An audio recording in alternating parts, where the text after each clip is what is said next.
Before we get started, I want to take a moment to acknowledge that wherever you're calling in from, be it Seattle or a different city or our different suburbs of Seattle, you are on Indigenous land.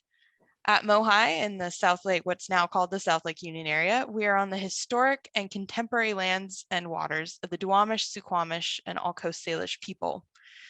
We honor their endurance with deep respect and gratitude for their stewardship of this place, and also acknowledge the forcible displacement that has happened. As part of our mission to be a catalyst in the community, MOHAI supports the calls for federal recognition of the Duwamish tribe, as well as calls for Black Lives Matter, and we also support our Asian community amidst the rise of anti-Asian violence.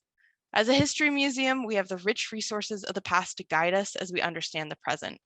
And by examining history together, we can learn from where we have been and imagine and work towards a better future. And we hope you will do that with us. Thank you. And now I'm going to turn it over to the wonderful Jennifer Ott from HistoryLink, who will tell you more about our program tonight. Hello all. Thank you so much, Rachel. It's really great to be here, and we appreciate working with you on this program.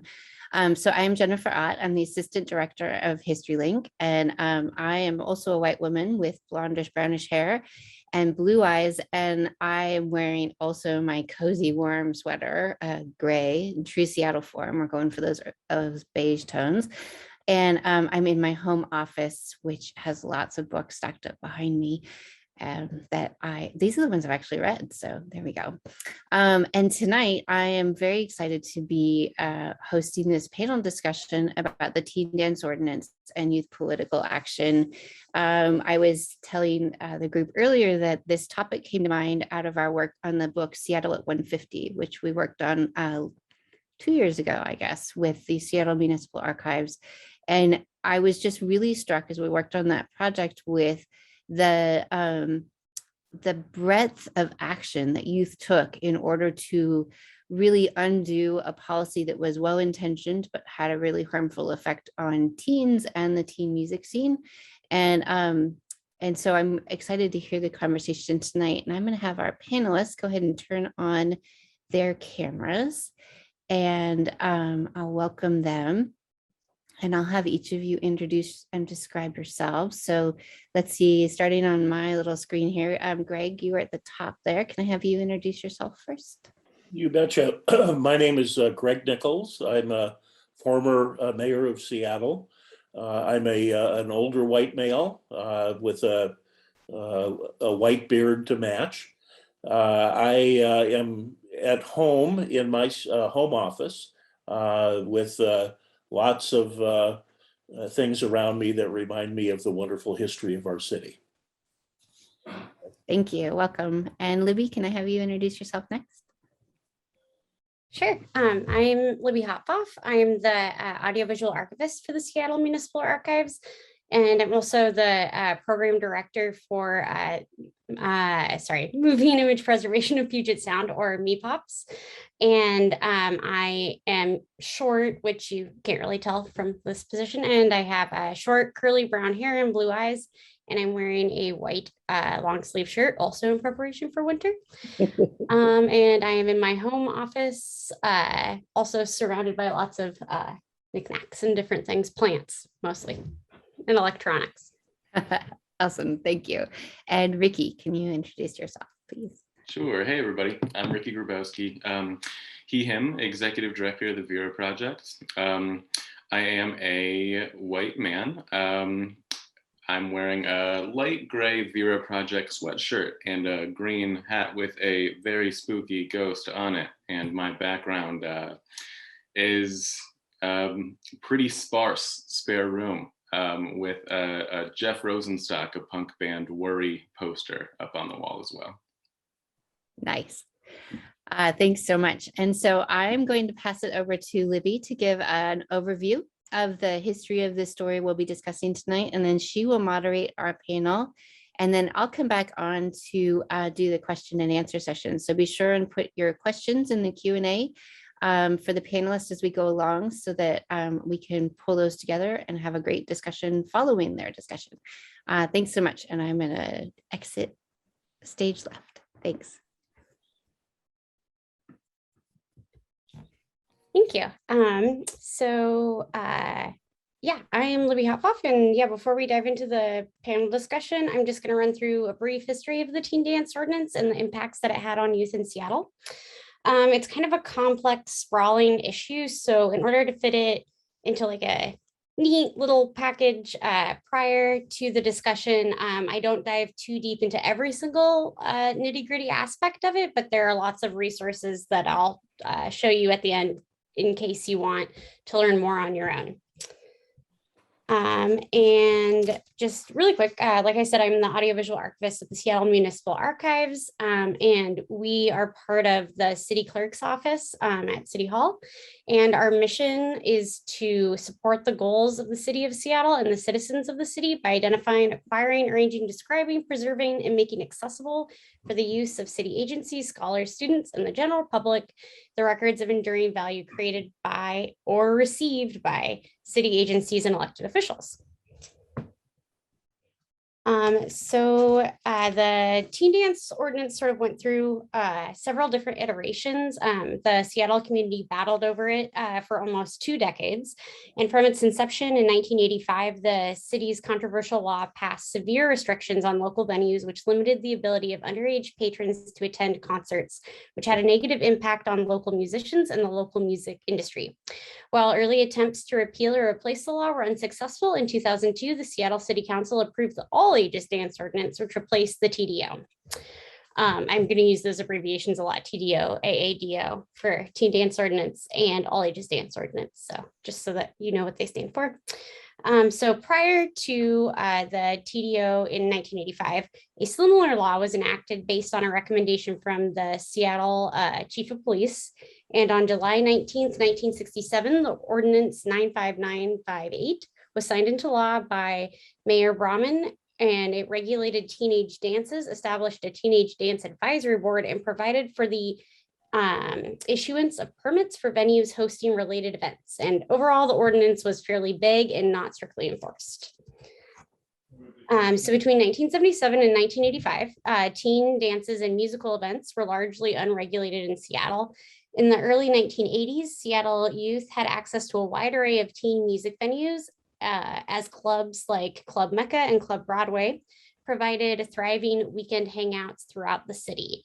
And on this slide, I have a poster from the Monastery, which was an event, and a ticket from Scoochie's, which was another venue that was popular at the time. So the safety of Seattle's dance clubs were called into question in 1985 when the Monastery, a church that had been running dance events in Seattle since 1977, was shut down amidst accusations of drug use, sexual abuse, and underage drinking.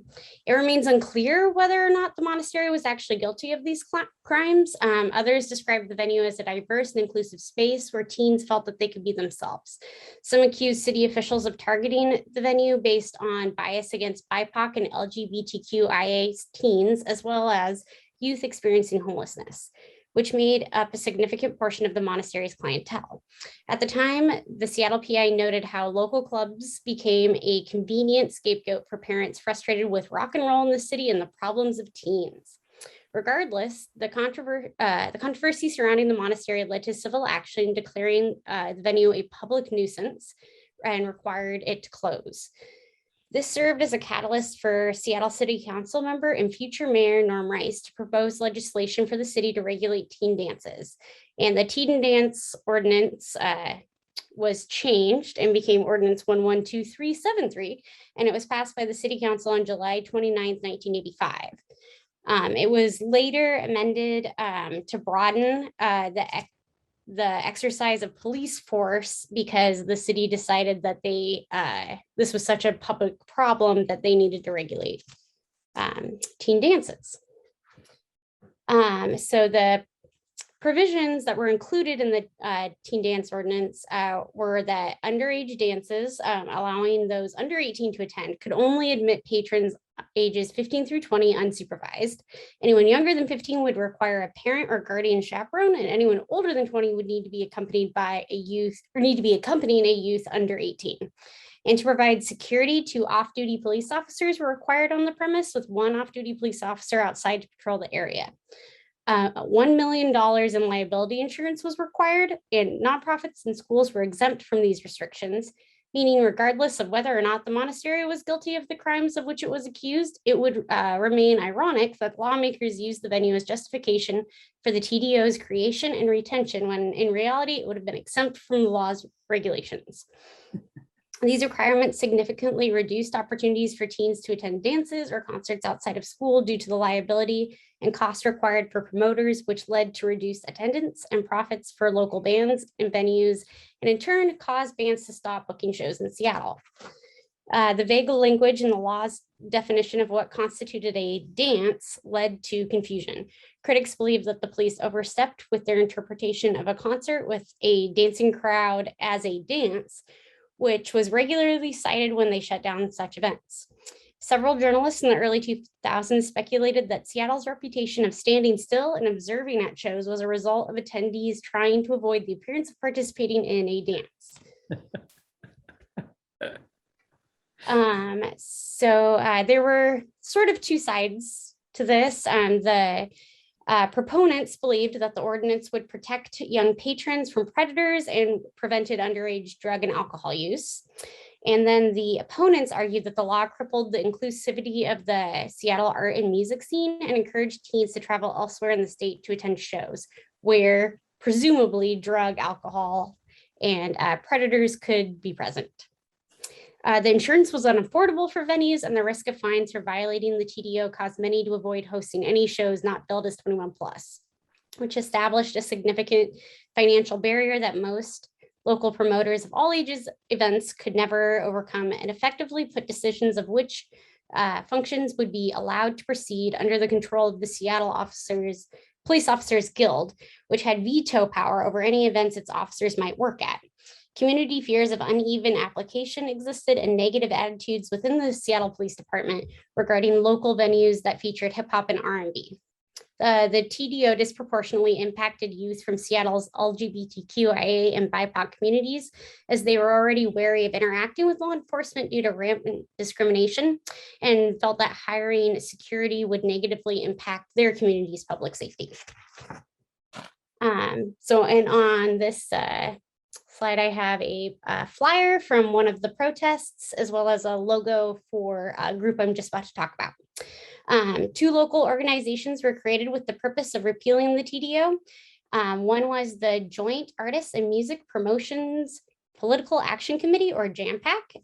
It was a musicians and promoters political action committee that was founded by Krist Novoselic of Nirvana and Angel Combs. And there was also the All-Ages Music Organization. Many local artists showed up to public hearings to provide public comment opposing the TDO and later advocating for the revised law. The media coverage of the TDO shifted drastically in the early 2000s from defense to opposition, with many outlets and journalists fiercely criticizing the lack of legislative action. And on this side, I have a copy of the memorandum for the Music and Youth Task Force. The TDO's limits on youth access to music and dance led to the October 26, 1998 passage of Resolution 29855, which created a Music and Youth Task Force to advise the City Council and the Mayor on options for revising the law. Members of the task force were appointed in February 1999 and included community stakeholders, activists, musicians, and youth consultants. And next, I'm going to play a brief clip from a video that was created by Councilmember Nichols' office, and it was used to advocate for repealing and replacing the TDO. In the late 1990s, things began to loosen up. Relaxing of state liquor laws allowed clubs to cater to both those under and over age 21, offering an earlier alcohol-free concert for people of all ages, followed by a later one for the drinking over 21 crowd. Also in the picture were a more sympathetic mayor and new city council members, people committed to improving the situation for everyone. In February of 1999, They created a music and youth task force to help them figure out what to Task do. force members don't particularly want to have a dance ordinance, but if we're going to have one, this is what we recommend. Our intent was to bring all the major parties to a single place, a round table, literally, to meet for over a year, as it turns out, to discuss how we can address the issue of the Teen Dance Ordinance, and also make essentially more venues available to youth. We've had amazing numbers of people come to the task force, sit in the audience at the council chambers, kind of watching the task force as it operates. And if you know how dull most council processes and task force processes and things like that can be to sit in the audience and think about teenagers, you'll know that this reflects a real serious commitment and a real concern. Meeting regularly, the task force became a forum for opening up communication among all the parties, slowly creating some mutual understanding out of anger and distrust. When we first started out, we had very passionate meetings, which I welcome the passion there, but people weren't necessarily hearing each other. And as time went on, we saw more communication happening between promoters and the police and people who were running clubs and our city officials. And I believe a certain level of trust that everyone really is there for the same reasons, having the same values. My knowledge has been increased significantly. Part of being a police officer is going out there and meeting people and meeting your community and getting to know who they are. And that's one area of the community that I didn't really know. So I think I've benefited greatly. I can come to the table and speak in the vernacular of a band member current in Seattle, but the captain of the police department is going to come and speak a completely different language when talking about the same issue. So now that we've all come to terms, quite literally, I feel as though I have a number of different avenues that I can take. All of us that have worked on the Teen Dance Ordinance for a long time came in here with what we thought was how it should be. And we thought this is totally fair and everyone should be happy with this. And we realized really quickly that we didn't know a lot about how laws work, about how the city's run, about what police needs, about what fire needs. And so we've learned pretty quickly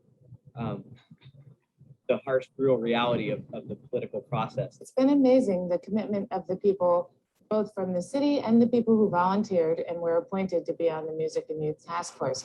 There have been about a dozen people who have committed so much time and energy to this effort.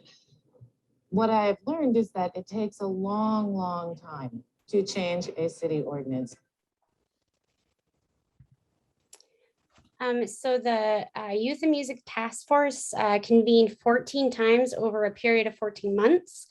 And they ended up recommending some legislative and non-legislative items to the city council. And they included creating a music and youth commission, developing a city-owned venue, utilizing community centers to increase access to the arts for young people, repeal and replace the TDO with the All-Ages Dance Ordinance, and form an ad hoc committees with current members of the task force and new stakeholders from the community. And in 2001, a new ordinance was proposed to replace the TDO, was passed by the city council, but it was quickly vetoed by the current mayor, Paul Schell. And the veto led Jam-Pack to file a suit against the city, which claimed that the TDO's virtual outline of dances infringed on the First Amendment right to free expression. They ended up losing this lawsuit in May of 2002, with a judge finding that there was no infringement and that the matter was a political one for the Seattle City Council to determine. However, during the legal proceedings, Mayor Schell was voted out of office and new Mayor Greg Nichols approved of the changes and resubmitted the ordinance to the council for consideration. So directly impacted by this issue, local youth became really active. Many made their voices heard by participating in public comment as part of the Seattle City Council proceedings and forums. As an example, here are some selections from a public forum that was hosted by Councilmember Margaret Pagler at the Miller Community Center on Capitol Hill. This forum was actually what first caught my attention on this topic. I was cataloging this audio and came across this unidentified offsite recording, was what it was called. And all I could hear were kids clapping and cheering and singing, and I really wanted to learn more. So I'll just play this really quick. Okay, young people. We know you can dance. We, the music community, feel this meeting is unnecessary. All-Ages music is safe and enjoyable, and you can tell by the supporters, the massive supporters here,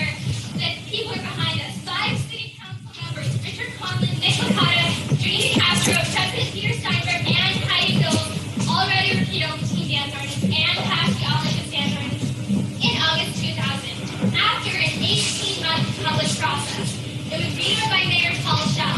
But now there's a new mayor, Krist Novoselic, who supports the All-Ages Dance Ordinance, and in fact, he's already sent it to council. It's clear this evening's meeting, organized by Margaret Hankler, is unnecessary.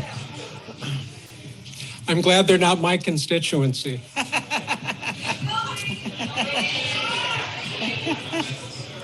I believe it was the city attorney who said that things that happen after 2 a.m. and involve teens, they must be bad. And I rebuked that statement because I'm a good person. I'm sober, I don't drink, I'm a 3.9 GPA student, and I attend electronic music events every weekend. Overall, I think the AADO and the TDO are grossly biased, anti-youth, they spread the generation gap, and they're mainly ineffective. So I'd like to see that a youth advisory board, some young people get involved and help work with the council. I'm a musician in the local music scene, and as a musician, these laws are killing the art scene. We have no venues, we have no audience, no advertising. The TDO has made it almost impossible to express myself as an artist, and also it does not prevent any harm to, and I'm 16. If I want to go get drunk, I can get drunk almost any time I want. It's called excuse me. It's called parties. It's called, you can go mingle with adults who are intoxicated anytime you want. These teen dance ordinances do not stop it. It's called parenting that stops it. My parents taught me, don't drink, don't smoke pot. I don't, I'm clean.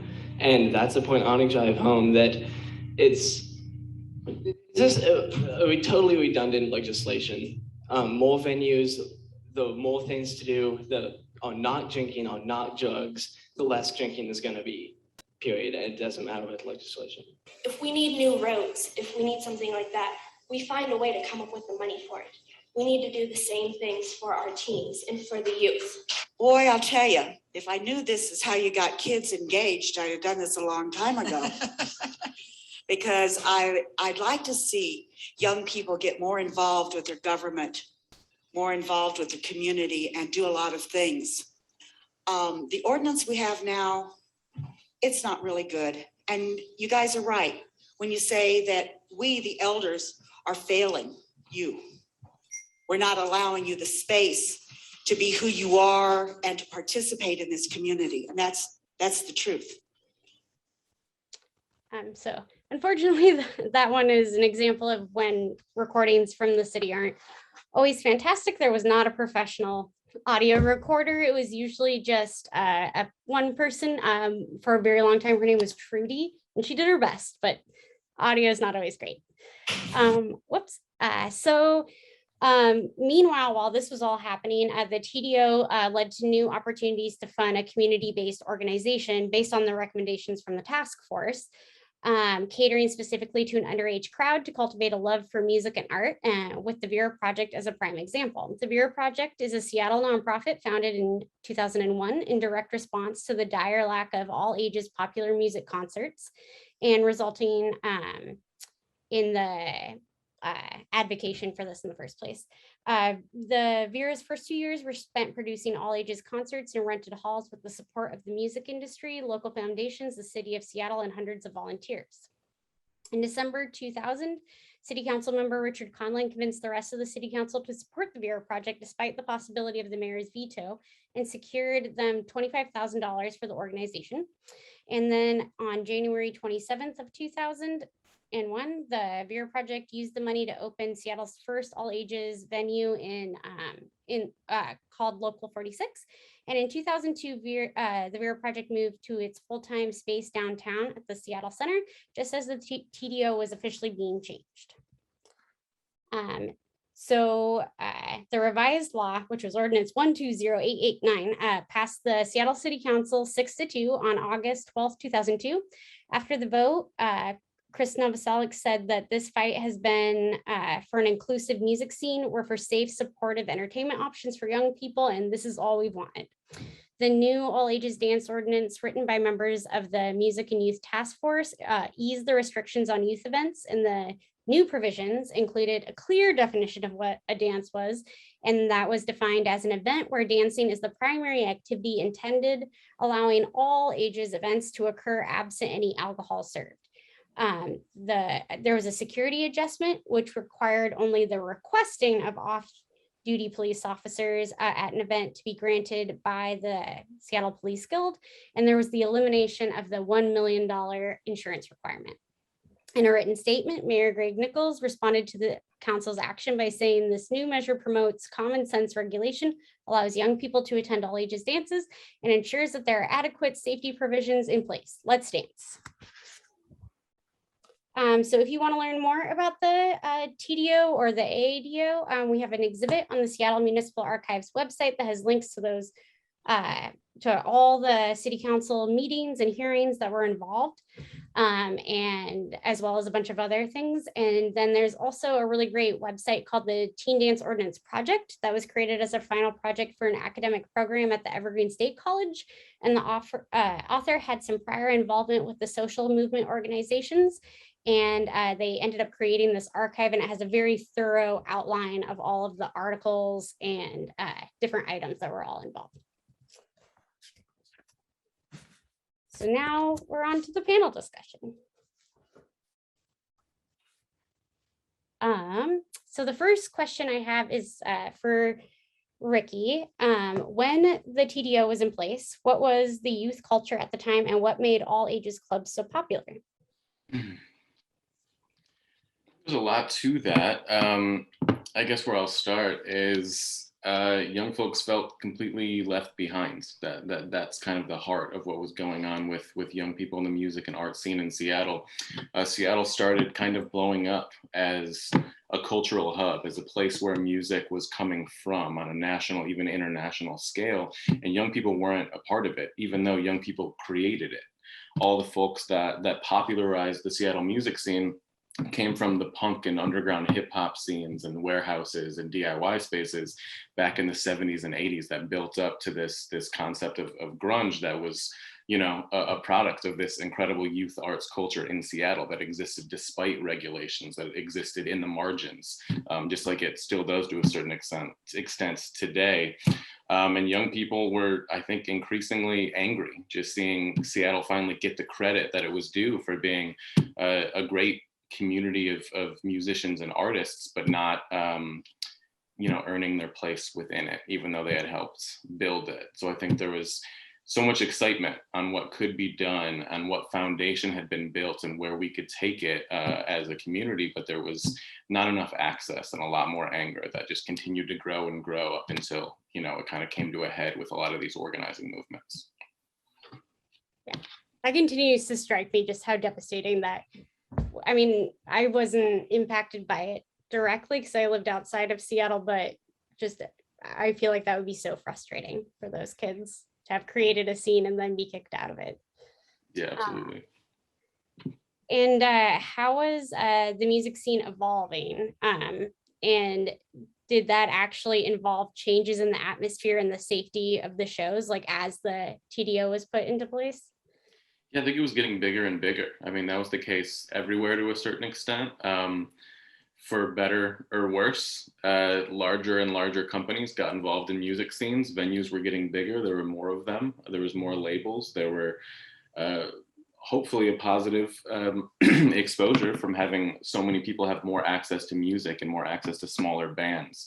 And a big part of that is kind of the same as the last question of that just led to a different kind of music. And again, I think there's a lot of incredible things that came from young people that were these culture bearers in Seattle getting pushed further and further underground and into the margins, because you create more interesting, exciting, experimental music when you're forced to do it behind closed doors to a certain extent, I think.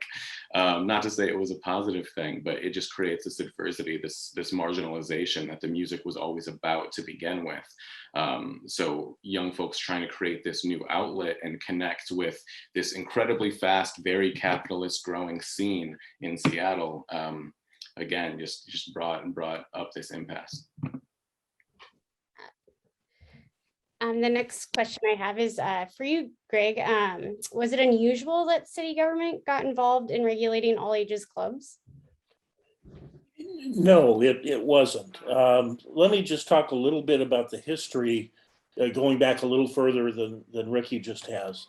Seattle has always had a very vibrant music scene. In the 40s and 50s, it was jazz. There were dozens of jazz clubs in Seattle, mostly along Jackson Street. They were frequently raided and shut down and harassed. In the 1960s, we were the place that generated Jimi Hendrix and a whole new sound for the world. You know, he did play here, but he wasn't as well known or accepted here as he was in other parts of the world, many other parts of the world. So there is a history here that the Teen Dance Ordinance was not unique. I was involved in this issue in two different places. I was a staff person for the city council, for City Councilman Norm Rice in the 1980s when the Teen Dance Ordinance was developed. There was a particular club called the Monastery, and the Monastery had a very poor reputation in terms of criminal activity and got the attention of the city council, the mayor at the time, and the county prosecutor. It also had an active group of parents led by a local attorney whose son had run away from home and gotten into various things that the father was very, very passionately concerned about protecting him from. So these things came together, and you know, this afternoon I was listening to the soundtrack to Footloose, which came out in 1984, and which has not aged well as a movie, perhaps, but the soundtrack is terrific, and it gives you a sense of the energy and the attraction that all generations embrace with their music. And it doesn't start when you're 21. It doesn't start when you're 18. It starts much earlier. And so when I became mayor, I had the opportunity to embrace the idea that music isn't an evil that we should protect children from or young people from.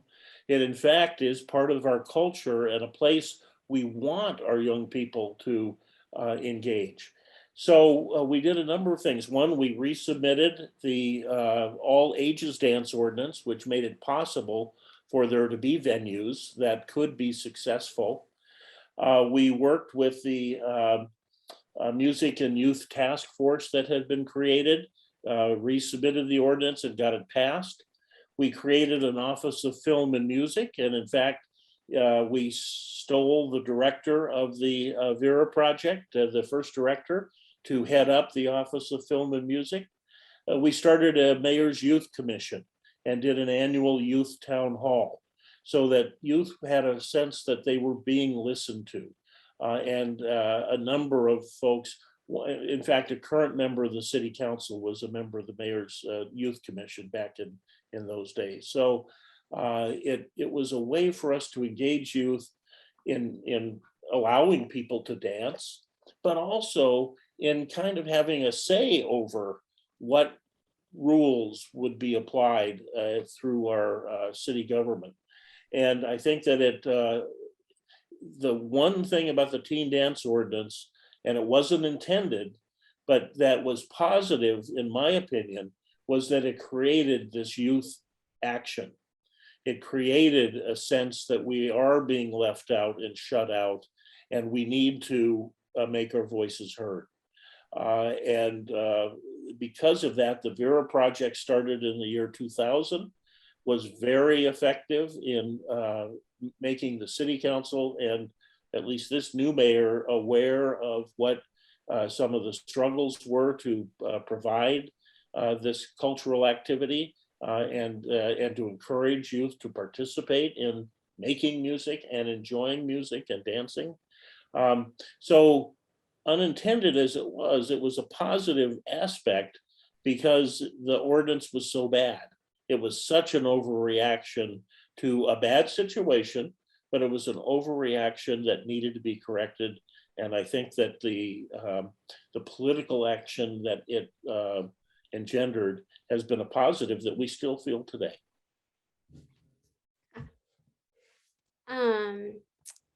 So my next question is for Ricky.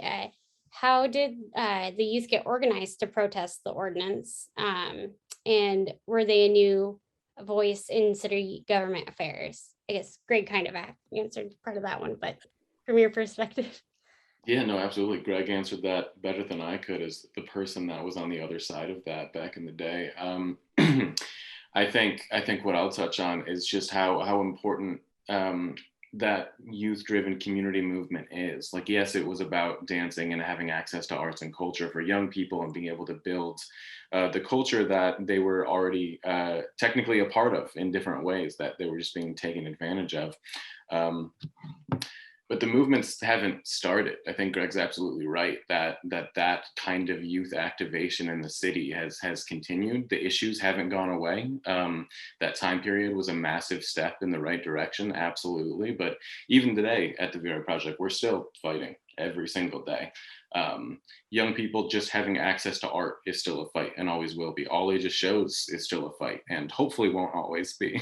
But all of the things that are connected to that at the heart of the issue are far beyond just the music or art or even just the culture of it.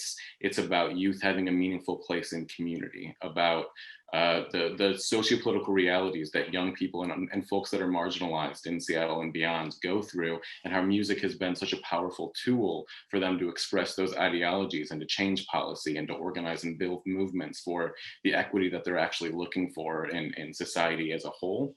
And without that music, it cuts that tool right off. Art is the way that young people, maybe the most powerful way that young people have to enact the kind of change that they need. And when you take that tool away, then we just stagnate. And I think that that's reflected in a lot of the other political realities of Seattle throughout the 90s and very early 2000s, as well as the music in general. So many bands came out of Seattle for so long that were so prolific, and there was a halt for a while. It kind of disappeared just because youth weren't being given the voice that they had earned and that they deserved. Sort of touching on what you said at the beginning of your last answer, are some of the issues that are coming up now, are they still related to those to the All Ages Dance Ordinance, or are they more like a different type of problem? Great question. I wouldn't say they're directly related to the All-Ages Dance Ordinance. I don't think that's necessarily a perfect bill. I think there's always more that can be done to ensure that youth have access and opportunity, but that's definitely still the center of what this is all about. Folks that historically don't have it to get access and opportunity to the things that they need. And in this particular instance, we're talking about, music and live music in particular.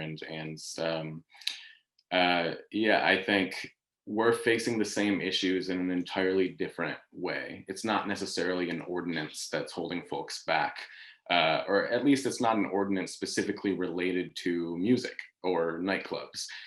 It's a whole series of legislation and just policies and regressive just realities in our culture that have created this sort of cyclical movement. Like, young people still don't have access again, but today it's not because they literally don't have a venue to go to. Please come to the Vera Project. It's because they can't afford to live in Seattle anymore. They can't afford the public transportation, or there aren't lines that directly connect them to places like Vera or the old firehouse or anywhere else. There's the places that have existed for 20 years like us are still fighting for funding, are still fighting different new legislation that could come in and prevent us from existing. It's the same issue with an entirely different set of factors. And what we're kind of hoping to build toward is new legislation that can be more proactive rather than just repealing the legislation that caused harm and replacing it with something that is, you know, something of a middle ground, but really pushing toward getting places like ours and other venues in particular funded and getting rid of those barriers that prevent young people from having access, not just to our venues and not just to music, but to places like Seattle in general. Wow. Yeah. Sort of in response to that, Greg, what do you think made the youth's protests so effective? And do you think that some of those same things could be applied to some of the newer issues, or like, I guess I should say, like changing issues that are still involved in that Ricky just sort of talked about? Well, hopefully we won't have another teen dance ordinance for people to protest and organize around. Hopefully it'll be going forward and improving and expanding opportunities to enjoy this vibrant music scene and become part of it. But you know, the Vera Project was a significant piece of this.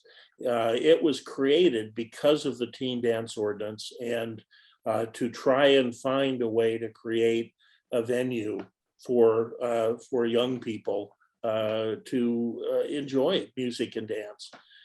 So it was a part of that leading edge.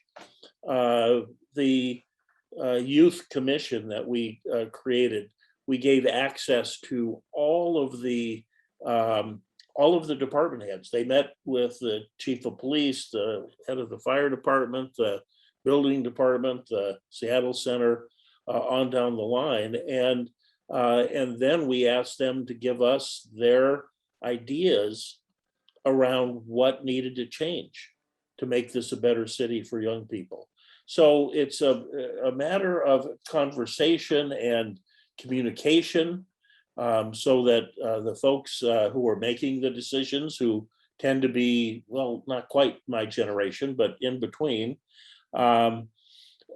understand what's going on in the community and don't react as the city council did in the mid 1980s to a particular situation with an overbroad solution. It seems to me that we need to engage our young people in our civic life, and I think we've seen at a national level how important it is that we all appreciate the importance of that civic life and people being engaged in it. We need to be deliberate about that. I definitely feel like over the last, I guess it's like almost 2 years now, with a lot more attention being brought to a lot of social issues. Just like, I don't know, I know it sounds cheesy, but I found it really inspiring how involved kids have been and how eloquent they've been, and just like really strong and like standing up for that. You know, we found that some years ago. I was very active on the climate issue. I organized mayors across the country to take local action to reduce emissions.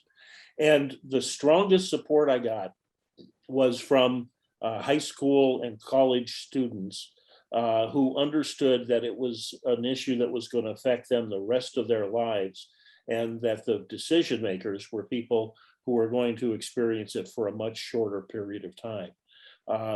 That energy, that activism helped us to recruit over 1,000 mayors across the country to pledge to take local action. It was the most powerful piece of the climate issue here locally, and I think nationally. And I think that's true in a whole range of issues. If we can figure out a way to listen and engage our young people, we will be so much further along. Yeah, I mean, I definitely, the reason why I included that one part in the forum, I just couldn't believe that one guy said that he was glad that those kids weren't his constituency. Like, completely, they all say they're 18 or 17.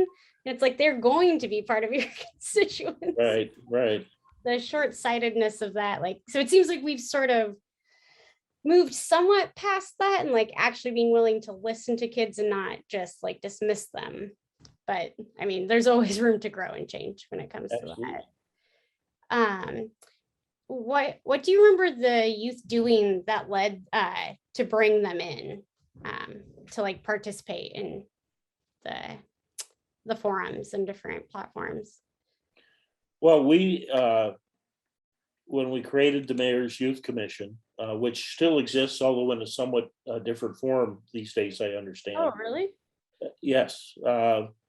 One mayor since my time wasn't very supportive, so the council kind of took it over. So I think it's now the city's youth commission rather than the mayor's. But what we did was we charged each member of the commission with going out to their schools and their communities and eliciting from young people, what are the issues that frustrate you about city government?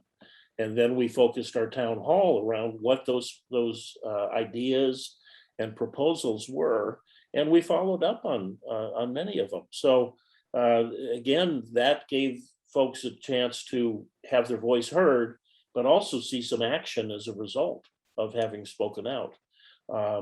That's kind of, I think, the circle that you have to create. You got to encourage people to speak up, you got to listen, and then you need to take action that reflects what you've heard. That's a really good point. It's one of those things where I feel like people have been saying it over and over again and then being like, see, look, it works, but people just always need to hear it. I feel like with both of these issues that you guys are talking about, just like getting kids involved and then getting people to understand that there needs to be support for these different groups. Do you guys have anything, either of you have anything else that you want to share about the Vera project or any of the other issues that surrounded the Teen Dance Ordinance or the youth engagement? I can just clarify a couple things about Vera's history that I think really tell sort of the later end of this story. First off, Local 46 wasn't a venue. Local 46 was the old Union Hall. We couldn't find any space. Nothing was affordable. 25K came a little bit later, and even then, it doesn't really go a long way. Realistically, what happened? Oh no, you're all good. You're all good. That was left over from the report. I'm so sorry. Well, you know, it sounds insane that a bunch of young people were organizing punk and hip hop shows in the basement of an electrical union hall. So I get why you would assume it's a venue. It doesn't make any sense, but it was awesome. The folks that were running there at that time put on tons of shows in the basement of this union hall, and they were rowdy shows. They were youth driven. They were incredible musicians that have gone on to, you know, be some of the more prolific musicians in the world right now. And they got kicked out of the union hall for the reasons I just said, and eventually, and luckily, from support from folks like Greg, were able to find their first space downtown. And that was always going to be a temporary building, but they were trying to hold on to it for as long as possible. And then again, luckily, and due to a whole lot of fighting, I maybe an equal part of both, we finally found our hopefully permanent home at Seattle Center here.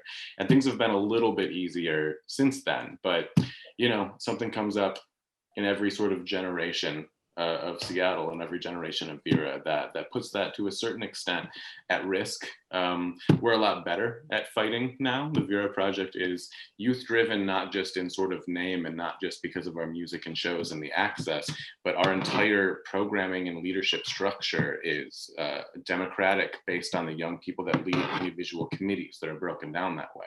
So you put in 20 hours of volunteer time per year, you get a voting say in every single thing that we do, including things like our budget, my job, the board, all of those different things. It's split up like basically a 3-branch system of governance. And it works for the most time. The harshest critiques I get are from young people in our space. The coolest programs that we do come from young people in our space. So much of my personal political ideologies come from those folks, not from my background as an organizer or anything like that. And I think because of all of that adversity, we've come to a place where we can respond to something like a almost 2-year shutdown as a music venue, and succeed still to a certain extent. And I think it's exciting to see Vera get some recognition these days, but really hoping to spread that around to make sure that we can be, bigger advocates for the other underground spaces, the other youth spaces, the other youth-driven movements that need a little bit more of a lift than we do right now. Thank you for clarifying that. Greg, did you have anything else that you wanted to add before we move on to the Q&A portion? Nope, I'm looking forward to the questions from our audience. Great.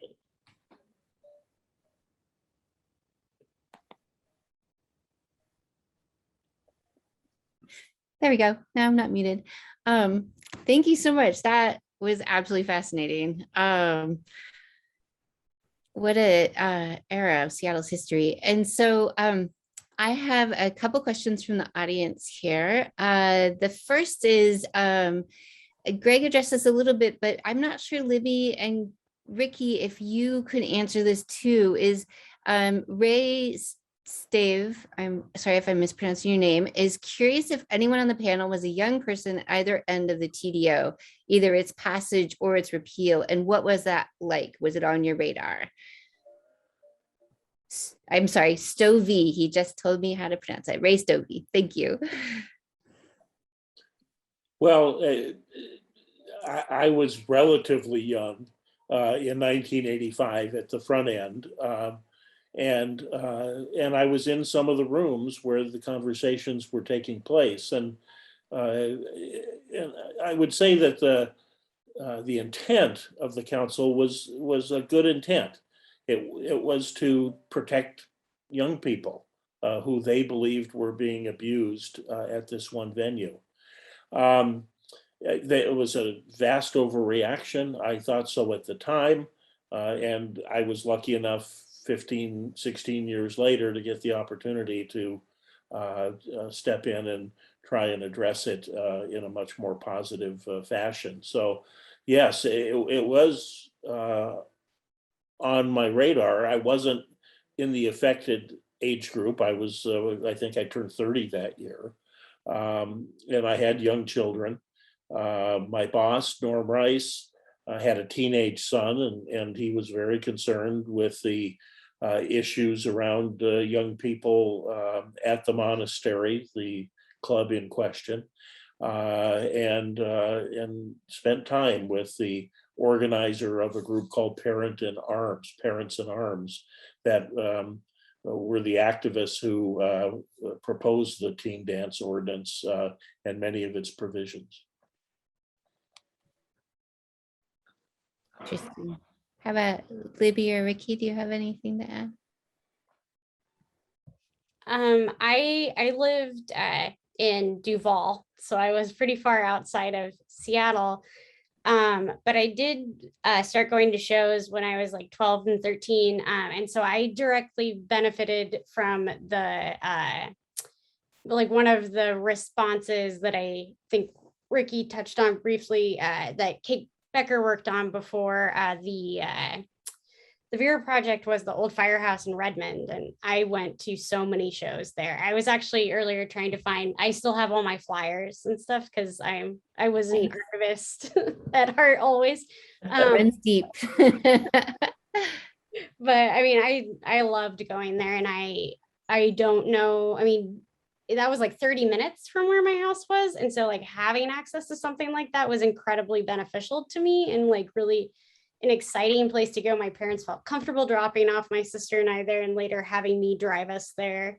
And I had so many friends that played shows there and like went to the art classes, and I took a letter pressing class there. Like it was amazing. And I was excited to go to the Vera Project once I could drive myself into Seattle. Nice. I don't remember. I think by the time I was able to like get into Seattle and like be participating in that, it was sort of kind of past the point where it had been like the Vera Project was there and the All-Ages Ordinance was in place. Great. We have a question from Stephanie Johnson-Tolliver. She says, Ricky, what do you know about Jonathan Moore and the hip hop rap community as advocates for opening venues? So glad you asked this question.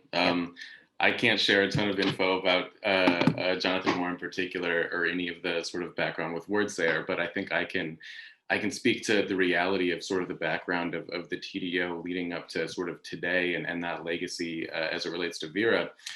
So much of the organizing movements that pushed back against the TDO were in response to sort of the institutionally racist center of what that legislation was. The big thing that was happening in the 80s as well, to my knowledge, is hip hop moving into the city of Seattle. It was a pretty significant situation. I'm sure folks have heard of Sir Mix-a-Lot's shows at the Boys and Girls Club on the South Side, a lot of new things happening in the CD.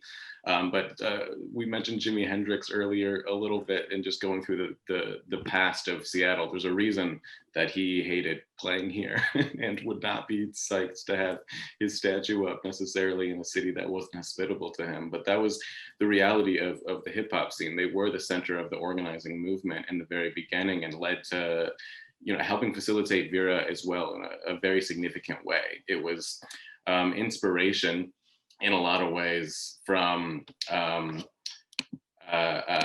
206 Zulu in our earliest hip hop shows, and stuff at Washington Hall, and talking about sort of the legacy and importance of space, and space that exists beyond just having a fun club for young people to participate in, but space that is actually like a place for young people, particularly folks of color, to call home. So many of the early hip hop shows, or the early shows at Vera in general, were hip hop, and those are the folks that helped us lift up and speak sort of the loudest about the issues that were actually going on. And people like Jonathan Moore kind of laid the foundation for that. There's so much incredible hip hop that I'm sure we could talk about for hours in the city of Seattle, but we still have incredible supporters from a lot of those folks. We talk to the folks from Blue Scholars quite a bit. We've been partnering with Gabriel Teodros and a lot of folks that were in sort of the socially conscious hip hop scene in the mid 2000s. But yeah, I just wanted to make sure we touch on the reality that the organizing movements we're talking about were largely, you know, Black led, and it came from a history of being pushed out intentionally far beyond the Teen Dance Ordinance in Seattle. Yeah, it's all intertwined, and things that are kind of embedded in Seattle's culture that were in that. Yeah. So we have one comment to share from an attendee. They say, I grew up in Seattle and was a teenager in the 80s, directly impacted by the TDO. I cannot overstate the dangerous environment this created for us, along with the general culture of grown-ups punishing instead of protecting us. It's really hard to hear more about the positive legacy that came out of it when those of us who lived through it were treated so terribly. So you can tell from that comment the passion and the intensity that youth felt in that experience. And I think you guys have touched upon that, but it's great to hear directly from somebody that was involved. And so let's see, Taha Ibrahimi writes, Greg, from your experience, remembering the time when the monastery was operating, did you view the documentary Streetwise as having an impact on the establishment of TDO? So this is 35 years ago, 36 years ago. So I don't remember all of the specifics, but clearly the establishment, political establishment in the city were listening to the parents, to the press coverage, and it may, and perhaps that documentary as well. I don't remember those specifics, but the parents who were engaged in this, who were scared for their kids, focused on the dancing and the music as opposed to the operation of that particular club. and were able to achieve an outcome that was way, in my opinion, over the top in terms of what was needed to protect kids and make sure that they were able to engage in music and dance and the city's culture. And I know just enough to say something wrong about Streetwise. I won't get it right if I try and describe it.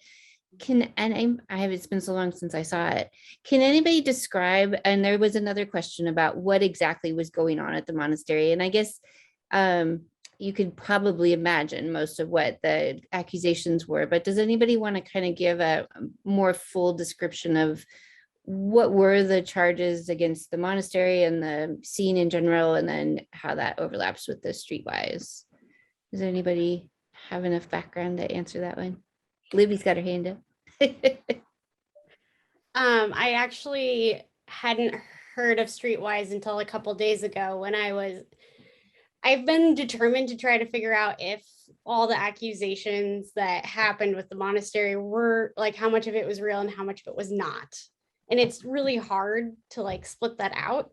And Streetwise, from like the tiny bit that I saw, was sort of I would almost compare it to the recent documentary we had about homelessness in Seattle that was just as controversial, where it was very one-sided. It was very much just highlighting and sort of, I don't know if this was the intent, but I interpreted it as being fear-mongering. Like they were trying to create a bunch of fear around homeless youth, and which was a problem back then, but part of what the monastery did was take in youth and take care of them. And there are a lot of testimonials and articles from smaller newspapers, and even some from the Seattle Times, where kids were talking about how accepted and comfortable they felt there.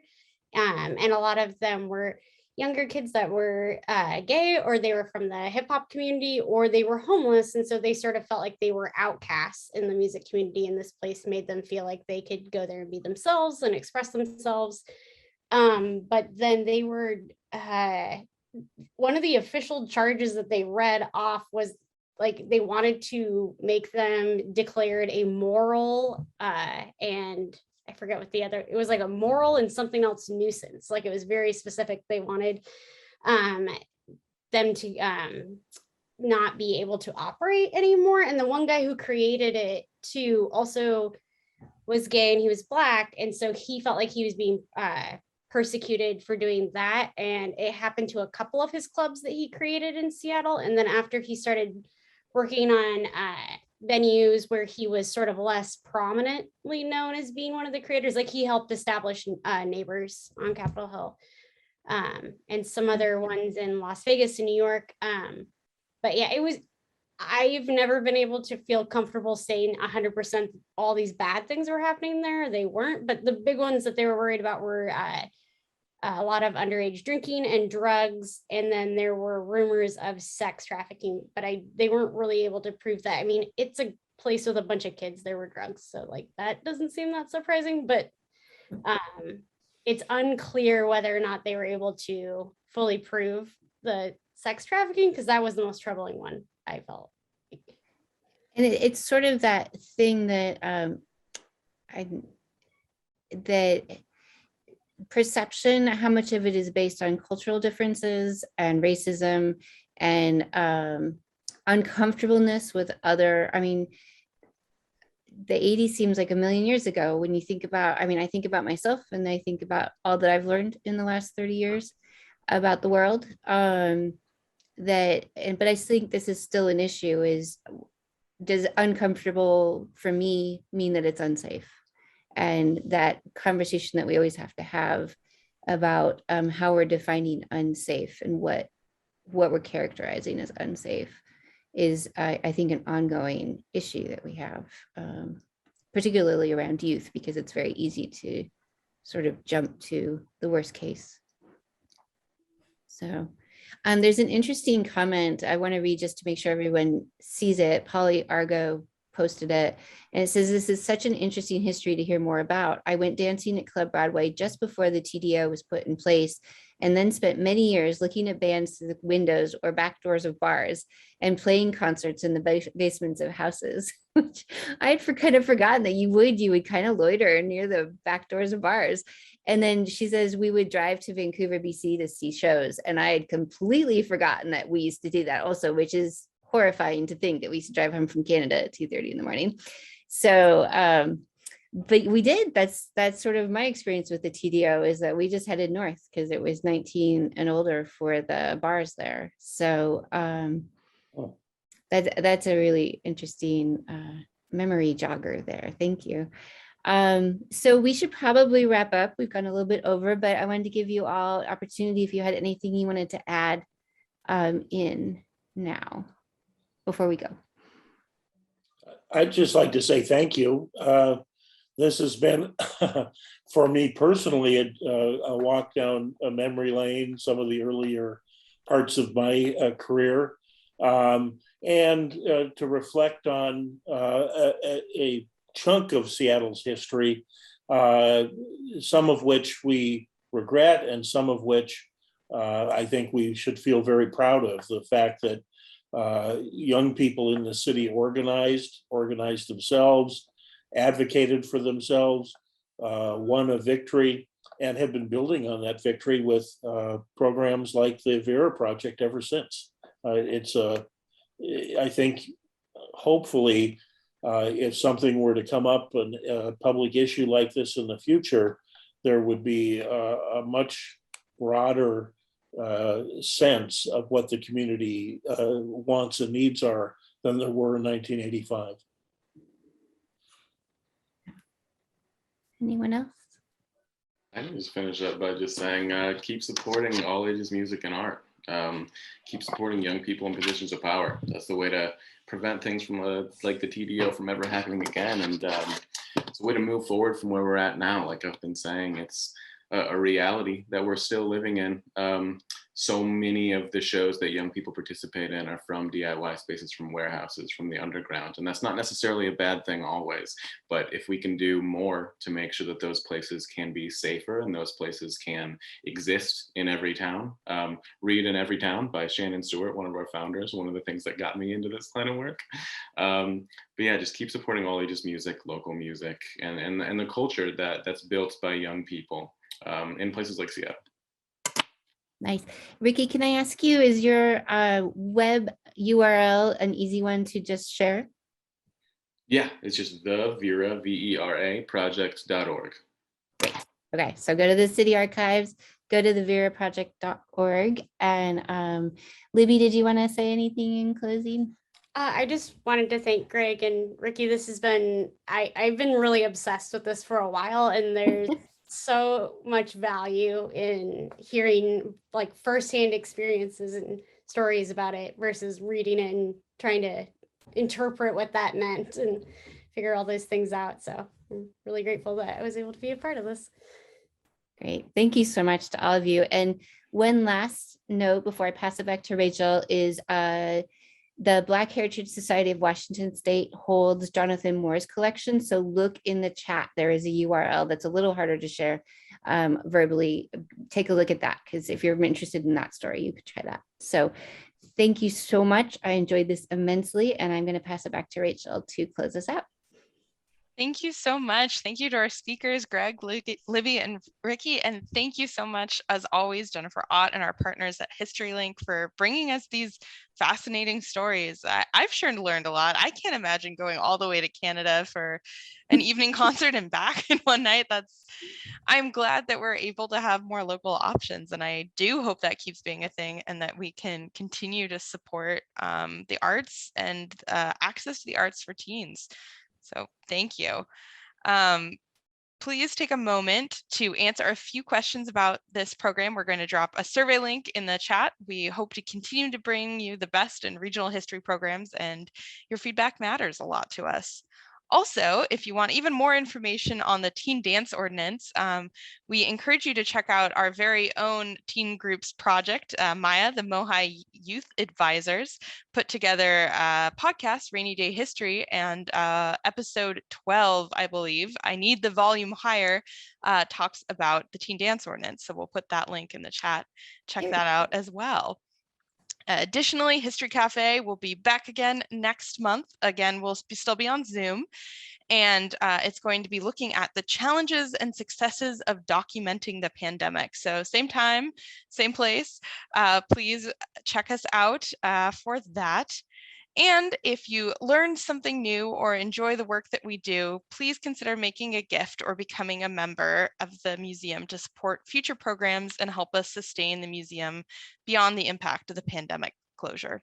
So grateful to all of you, our audience members, and to be part of the community with you and to dive into these historical stories. So please come back and stay safe and have a lovely rest of your evening. Thanks Good so night. much, Rachel.